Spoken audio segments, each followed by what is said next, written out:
Hello and welcome to Meridian News Now. I'm Gabriella Galloway. Thanks for joining us.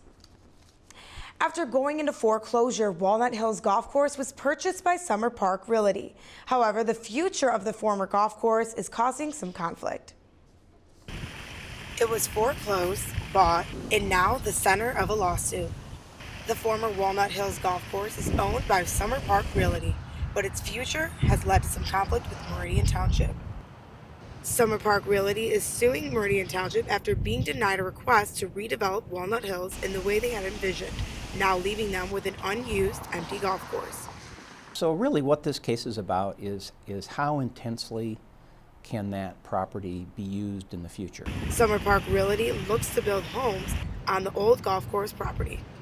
But the question is, how dense can those homes be?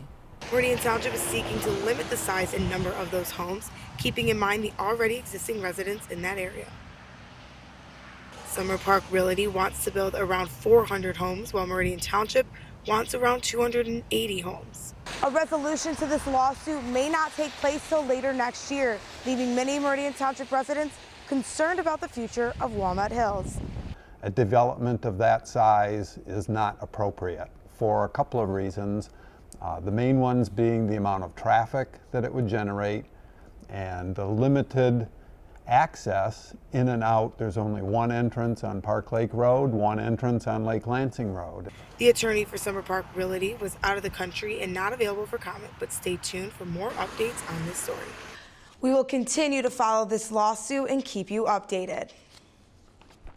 Meridian Township acknowledged the accomplishments of the visually impaired at last week's Township Board meeting.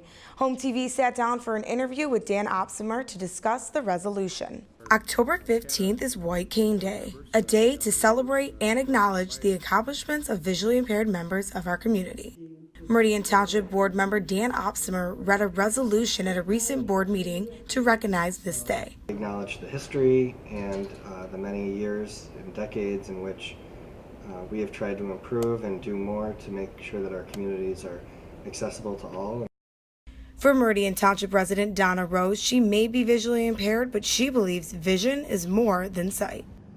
She said, not only is the white cane a symbol for those who are blind, it also signifies independence for those who are trained to use it properly. It is rooted in our country's can-do spirit, where everyone can be included if they so desire. Meridian Township continues to better transportation services through CATA to benefit the visually impaired. I think the best service that we provide here in Meridian Township is the Ready Ride service. So it's a 9-to-5 service, door-to-door public transportation option for everyone in the community, but it certainly helps give independence to those with disabilities. Opsimer says the township is also looking into audible intersections and crosswalks. And we'll be sure to keep you updated on those audible intersections.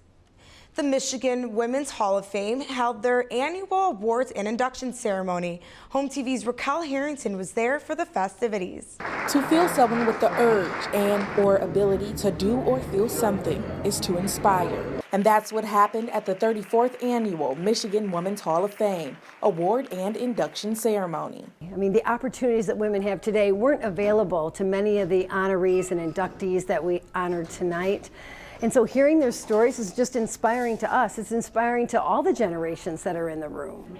While there were over 100 nominations submitted, 5 contemporary and 5 historical women were inducted, creating 318 women officially inducted into the Michigan Women's Hall of Fame. 10 new women were inducted into the Michigan Women's Hall of Fame, and while contemporary received a medallion, historical received a plaque like this one, all thanking them for the same thing, for their contribution to both state and society.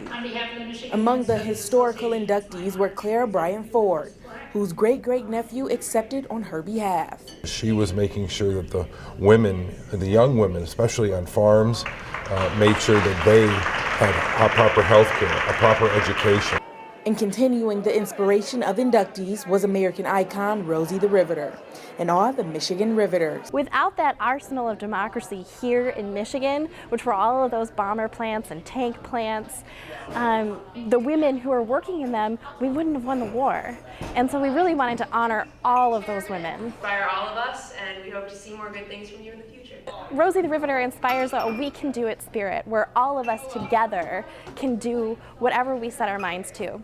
That attitude and spirit was felt throughout the night as history met herstory. We're standing on their shoulders. They've taken the risk for us, and now we're able to do the jobs that we do today because of them. And we can't forget that history. In this room today, she'd say, it's about time. In East Lansing, Raquel Harrington, Home TV. Congratulations to all those well-deserving honorees. Costco celebrated its grand opening with a ribbon-cutting ceremony early Friday morning. 3, 2, 1. The long wait is over. A much-anticipated day has finally come. Costco has opened its doors in East Lansing, and it had community members like Rose Robbins lined up to be among the first to see the new store. I got here about 6:10. Me and my girlfriend thought it would be kind of something strange to do. So we've never been to an opening, and we're very excited about having Costco local. Once the ribbon was cut, the store was filled with eager people of all ages. I just like to go in and see what's different. You never know what you might find. Lots of samples to try. In addition to the many free samples, the 65-acre site includes a tire center as well as a gas station. Altogether, the store costs between $35 to $40 million to build. This is the first Costco to open in the mid-Michigan area and is expected to employ around 200 people. 12-year Costco member Jesse Castillo says he shops at Costco for just about everything. If I want to spend my money, I'm going to spend it at Costco because they pay good wages and they're good for people. And I like Costco because they get a really good bargains. Like the sweater I got on, awesome. Orvis. Oh, wow. $119 at Orvis at the store. Guess how much here? $23. Meat manager Scott Murphy says he's excited to finally get to work. Just ready to get going. It's been a long time coming. I mean, we're just, me and my staff are just ready to sell some product. Costco's opening has many excited about what it will bring to the community. This is the best thing that happened to Lansing. The 65-acre store is expected to employ close to 200 people.